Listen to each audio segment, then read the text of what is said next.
नमस्कार। आप सभी का स्वागत है हमारे चैनल अद्भुत राजसिक साधनाएं में।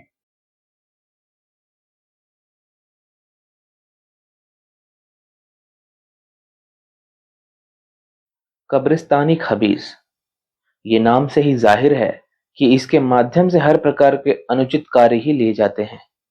ये साधना एक अत्यंत भयानक एवं दुर्दांत स्थिति को प्राप्त खबीस की साधना है, जिसे उसके द्वारा किए गए कुकर्मों के कारण नशीली पदार्थ दे के दफनाया गया था, अर्थात जिंदा दफनाया गया था। अनेक प्रयत्न करने के बाद भी जब उसे बाहर निकलने का द्वार नहीं मिला, तो उसकी उसी कब्र में मौत हो गई। और ऐसी अवस्था में उसके अंदर अंतकाल में जो तड़प और गुस्सा भरा हुआ था, उसके कारण ईश्वर को न याद करते हुए उसने अत्यंत ही विनाशक शक्तियों को याद किया, जिस कारण से उसे अति भयानक शक्तियां प्राप्त हैं।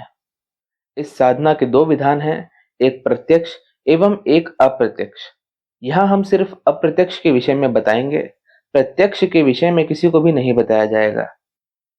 ये साधना एकमात्र ऐसी साधना है जो अप्रत्यक्ष रूप में होते हुए भी साधक के कार्य पूर्ण करते हैं।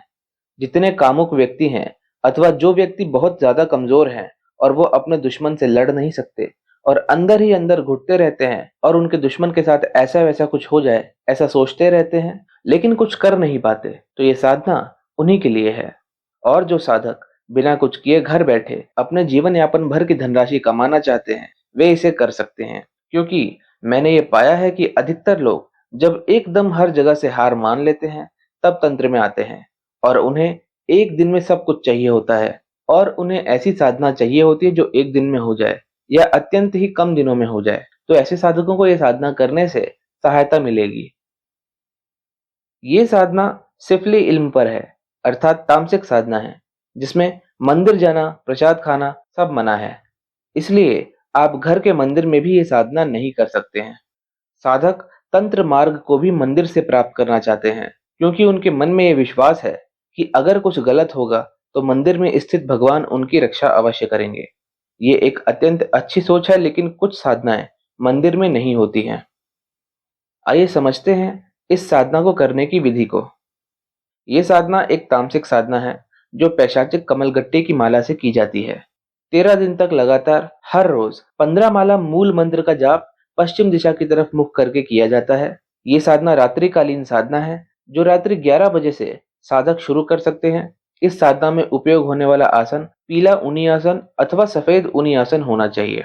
जानवर की चर्बी के तेल का दीपक इस साधना में उपयोग होगा, जो आपको किसी कब्रिस्तान की किसी कब्र की मिट्टी पर रखना होगा।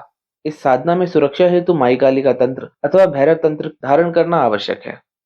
इस साधना में हवन की जगह एक आवाहन विधि का उपयोग किया जाता है। जिस मिट्टी पर दिया रखा है उसी मिट्टी को हाथ में लेके 33 बार मूल मंत्र को बोल के उसके बाद अपने कार्य हेतु निवेदन करना है। वो कार्य एक सप्ताह में पूर्ण होने की पूरी संभावना होती है।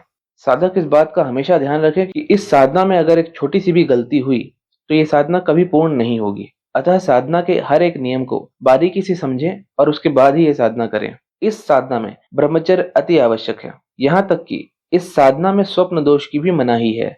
इस साधना में स्थान परिवर्तन नहीं होगा और साधना साधक अपने घर भी कर सकते हैं और किसी कब्रिस्तान में भी कर सकते हैं। ध्यान की आवश्यकता इसमें नहीं है और इस साधना को करने के लिए वज्रासन में ही बैठना होता है। वैवाहिक व्यक्ति इसे कर सकते हैं, लेकिन धार्मिक स्थल पर आना जाना बिल्कुल नहीं है। ये साधना स्त्रियों के लिए बिल्कुल भी नहीं है। साधक इस साधना को करते समय तामसिक भोजन ग्रहण करेंगे, और अगर शराब पीते हैं तो अच्छी बात है, और अगर नहीं पीते तो 1-2 बूंद होम्योपैथिक दवाई के ले सकते हैं। इस साधना का मूल मंत्र आपको टेलीग्राम चैनल पर निःशुल्क रूप से उपलब्ध हो जाएगा, अतः डिस्क्रिप्शन में उपलब्ध टेलीग्राम चैनल के लिंक के माध्यम से चैनल को ज्वाइन करें। आप सभी का तंत्र जगत में स्वागत है। नमस्कार।